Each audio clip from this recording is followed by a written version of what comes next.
Bienvenue dans ce nouveau cours dédié aux amortissements, un concept clé en comptabilité pour comprendre la gestion des actifs d'une entreprise. Aujourd'hui, nous allons explorer ce qu'est un amortissement, pourquoi il est essentiel et comment le calculer de manière simple et efficace. Si vous souhaitez mieux maîtriser ce sujet et d'autres notions comptables, pensez à vous abonner à la chaîne, à liker cette vidéo et à activer la cloche pour ne rien manquer des prochains contenus. C'est parti.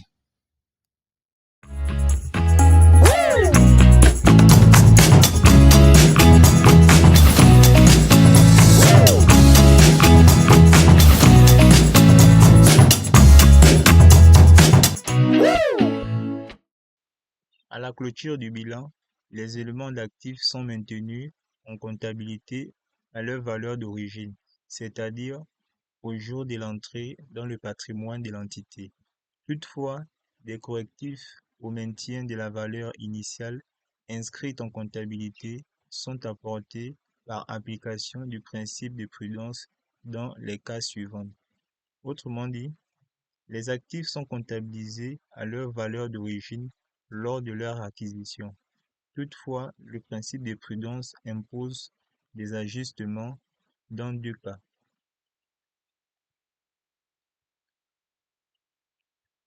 L'amoindrissement de la valeur d'un élément d'actif résultant des causes dont les effets ne sont pas jugés irréversibles. La valeur d'éléments d'actifs considérés est alors corrigée par une provision pour dépréciation. Qui veut dire, si la valeur d'un actif diminue temporairement, on applique une provision pour dépréciation.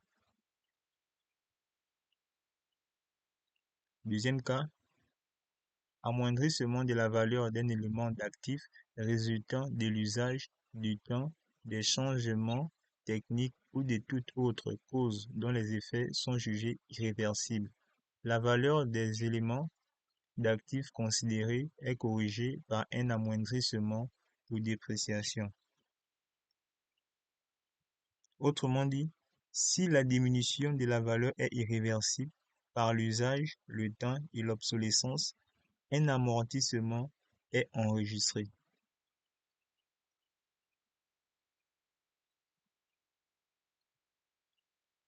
Le principe de prudence consiste à ne pas transférer sur des exercices futurs les incertitudes présentes susceptibles de grever le patrimoine et le résultat de l'exercice. La mise en œuvre de ce principe en comptabilité participe à l'objectif d'une image fidèle des comptes annuels. Autrement dit, le principe de prudence vise à éviter de reporter les incertitudes présentes sur les périodes futures, garantissant une image fidèle des comptes. Selon l'acte uniforme OHADA, l'amortissement est une notion différente de la notion de perte de valeur qui est la dépréciation.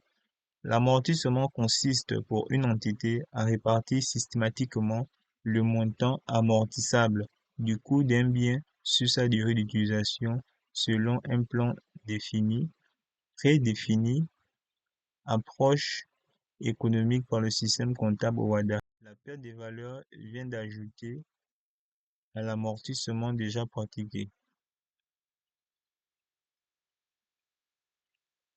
L'amortissement selon l'OHADA est différent de la dépréciation, ce qui vient à peine de dire. Il s'agit de répartir le coût d'un bien sur sa durée d'utilisation prévue. La dépréciation, quant à elle, s'ajoute si une perte de valeur est constatée. En grande, la définition de l'amortissement.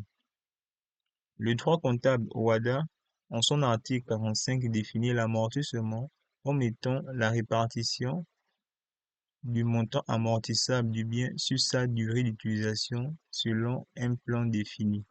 En d'autres termes, c'est la répartition du coût d'une immobilisation sur sa durée probable d'utilisation.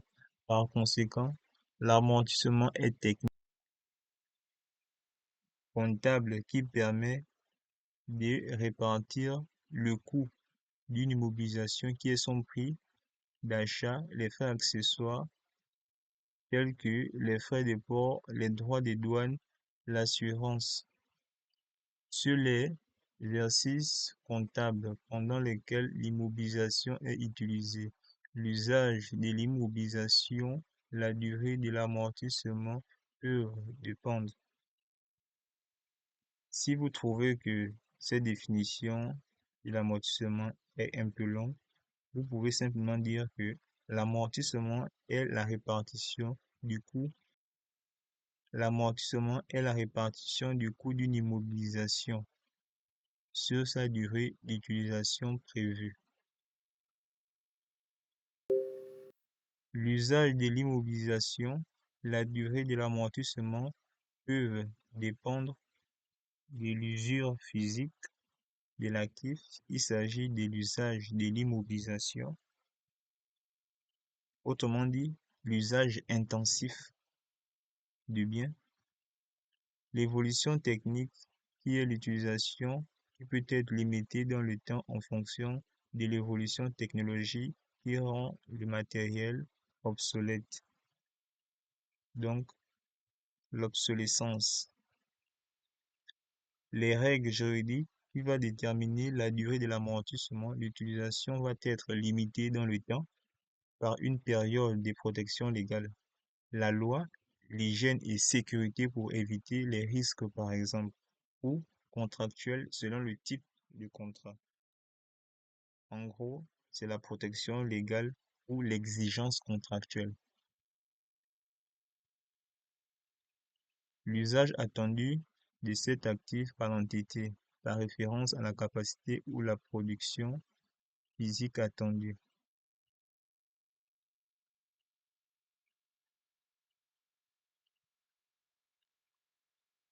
La valeur résiduelle est nulle lorsque la durée probable de vie du bien coïncide avec sa durée d'utilisation dans l'entité.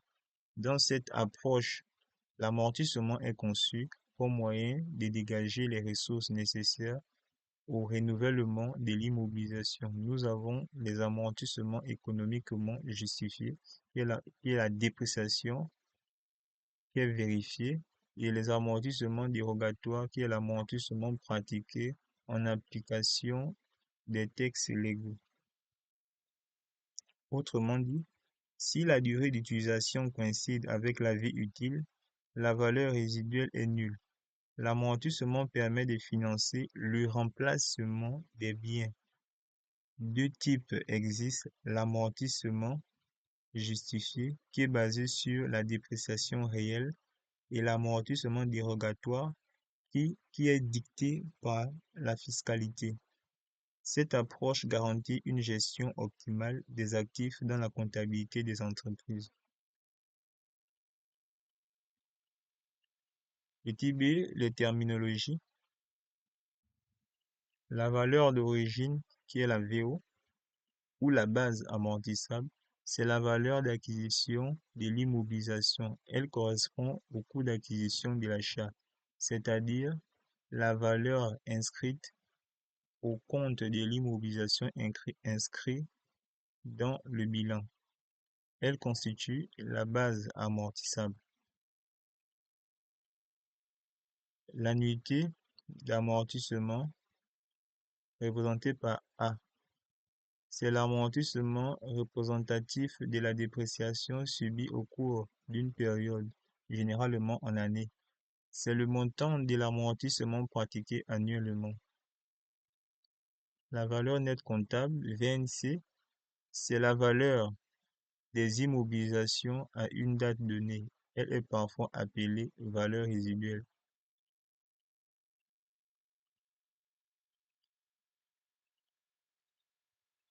La durée d'amortissement représentée par petit n, c'est la durée probable de l'utilisation de l'immobilisation. Le plan d'amortissement, c'est un tableau prévisionnel faisant apparaître pour chaque année l'utilisation du bien, la perte des valeurs de l'immobilisation selon le mode d'amortissement du bien. Il met en évidence les périodes d'amortissement, la valeur d'origine, le taux d'amortissement, les annuités, le cumul des annuités et la valeur nette comptable. Lorsque le bien est acquis en cours d'exercice, il est nécessaire de pratiquer un amortissement partiel lors de la première et la dernière annuité. Dans ce cas, on parle de prorata temporis. En termes simples, un tableau d'amortissement est un outil qui montre année par année comment un bien perd sa valeur. Il comprend des informations comme la valeur initiale du bien, le pourcentage de dépréciation qui est le taux d'amortissement, les montants dépréciés chaque année qui sont les annuités, le total cumulé de ces montants et la valeur restante du bien qui est la VNC. Si le bien est acheté au milieu d'une année, on ajuste les calculs pour ne comptabiliser qu'une partie de l'amortissement, ce qu'on appelle le prorata temporis. Enfin, la valeur résiduelle, c'est ce qu'il reste comme valeur du bien à la fin de sa période d'amortissement, souvent calculée comme valeur résiduelle est égale à coût d'achat moins total des amortissements. Les modes d'amortissement. Dans chaque pays, l'administration fiscale communique pour les différents biens amortissables les taux et les méthodes d'amortissement à pratiquer. Au Gabon, pour favoriser l'investissement, l'administration fiscale permet aux entités de pratiquer sur certains biens une méthode d'amortissement bien spécifique sur les deux modes retenus, linéaire et accéléré.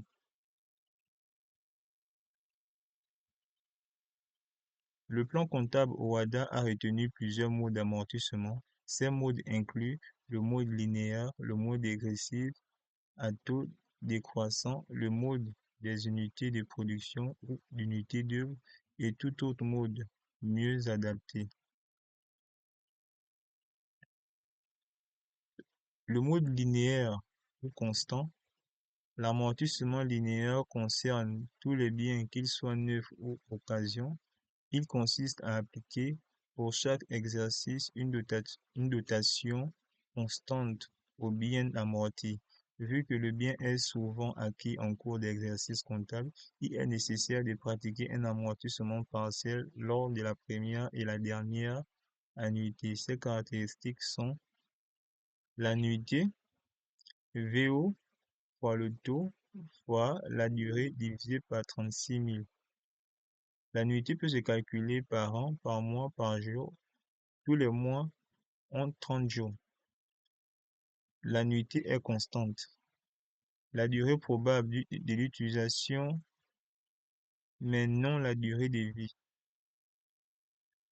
Le début d'amortissement se fait à la date de mise en service.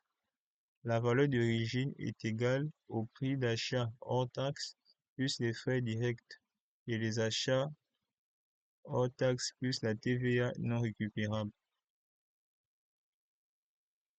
Nous passons maintenant à l'application. L'entité Leku-Lebissa a acquis le 1er avril de l'année N un véhicule de marque Toyota pour une valeur TTC de 35 700 000 francs CFA.